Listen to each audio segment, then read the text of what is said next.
Hello and welcome. Hope you guys and girls are well and enjoying your day, whatever you're up to. You join me here on the box and open and review of the ELING Oil Pressure Gauge.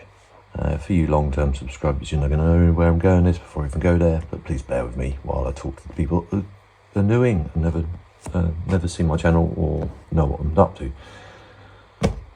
I bought this gauge for my SymProjects rebuild. Now you might be wondering what SymProjects is. SymProjects is a series of hardware and software that takes data telemetry from simulators and then brings it through the hardware and software and then transmits that data onto real life working gauges such as this one, or instrument clusters from cars, as long as you wire it up and it doesn't have a CAN bus. Got CAN bus sort of situation, then you have to start thinking around the Arduino route with a CAN bus shield, but that's a completely different video. Anyway, I bought this from Amazon. I will leave a link for this gauge down below in the description, but please do shop around. You might find this gauge cluster cheaper elsewhere, such as eBay or wherever. It's always worth shopping around for anything you're looking at.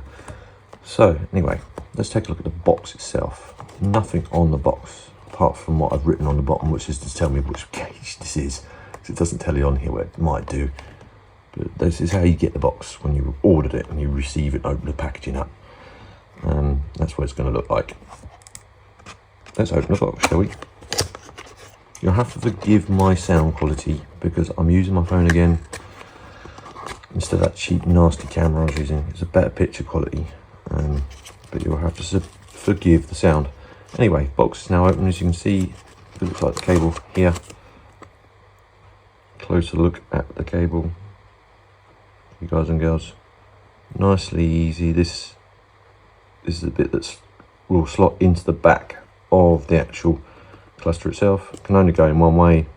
It's not idiot proof, but you get the picture. I'll put that to one side, and then it's this bit of foam. Whoops, as I dropped a bit of foam. There's a bit of insulation foam just to cover up the screen of the gauge itself. Then the all important, and I say it's important, some people say they're not, I say they are. Your owner's manual or instructions written in Shinglish.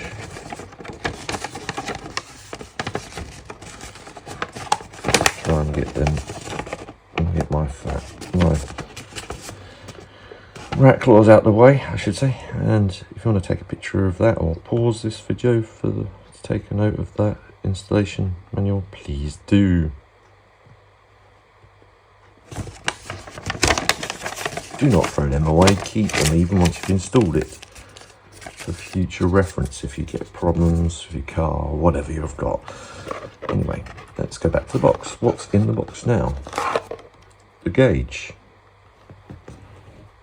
Now, try and get it so it's clear. Goes from 0 bar to 5, and 0 psi to 75 psi in increments.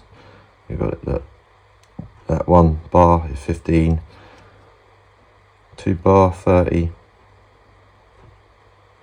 35, 45, 60, 74. It's a bit weird how it jumps up though, look, because there your mind would automatically think there goes maybe 10, so that's 10 bar, and then that's 15, but then that jumps up to 30.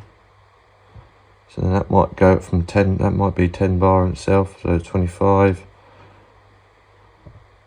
And then that's 5, but that makes it 35. It's a bit weird, but I digress. That's the bezel that holds it on. You've obviously got oil ring seal just there.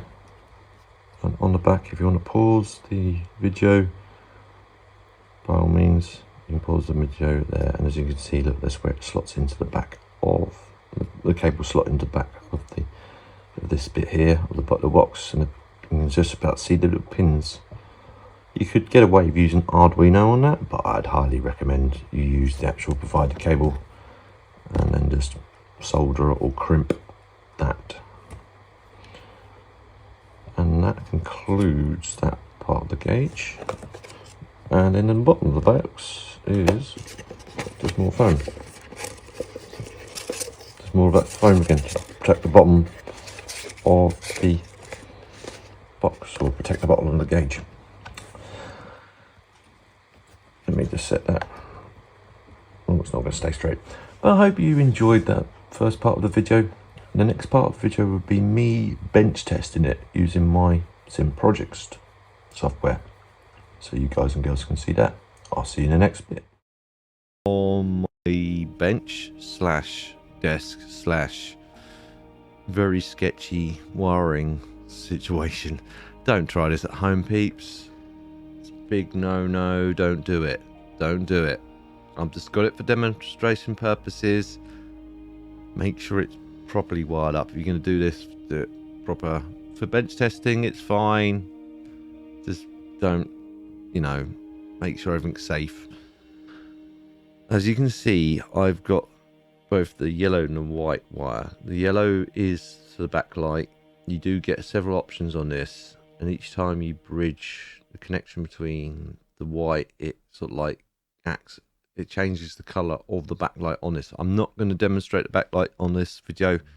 It's just going to demonstrate the gauge itself with SymProjects. So what you guys, girls can't see is obviously SymProjects is open and running on my PC and everything else. It's powered off at the moment. There's no power going to it. When I turn my power on, you see it does a little sweep there. And now if I go into configuration settings, again, you guys and girls can't see it because it goes to max, because it always does with SymProjects.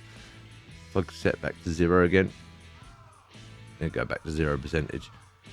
But I've got it roughly tweaked at the moment. It needs a bit more fine tweaking. I may need to move one of the jumpers, which is, I can reach it and not knock the camera.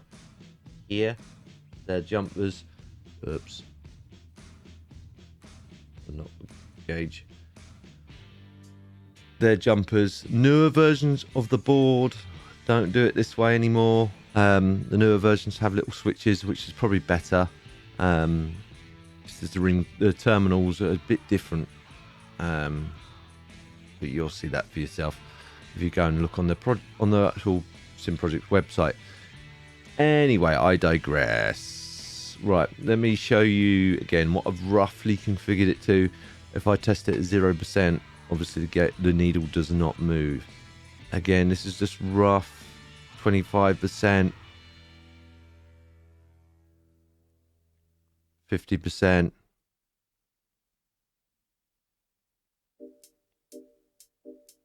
75%, 100%. Again, that's just rough. Just give me an idea what sort of figures I need to deal with when I fine tweak it.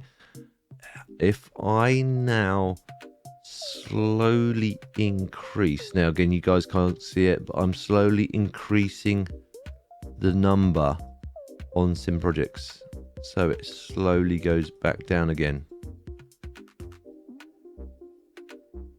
And if you go too quick, too fast, it kind of like jumps a lot.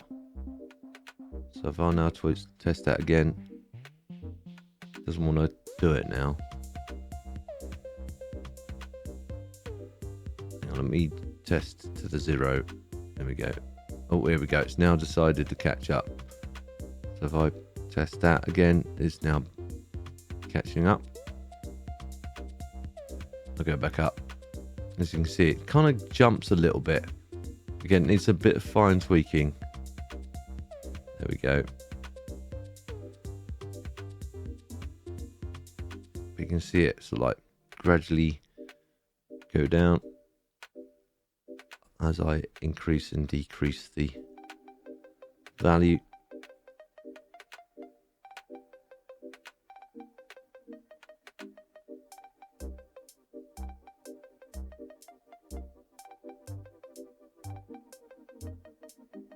the higher up you go, the lower the gauge goes, weirdly enough.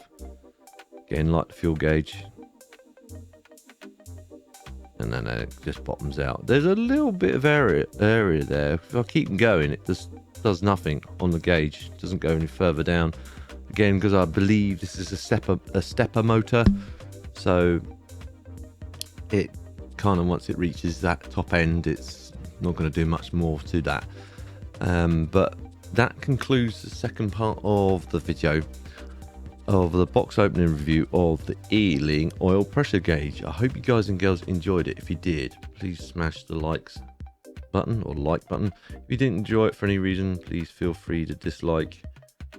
Please leave comments down below as well. I do read them. Please keep them clean and please keep them constructive. If you know anyone else that may also enjoy this or may find this useful in any way, please feel free to share. It helps me out a lot. I don't mind you guys and girls sharing. And if you're new to my channel to see future episodes of me doing more box opening, more bench testing, and eventually the final build of my, or rebuild of my SymProjects, please don't forget to subscribe and hit the notification bell so you're aware as soon as I upload a new video. I'll see you in the next one. TTFN.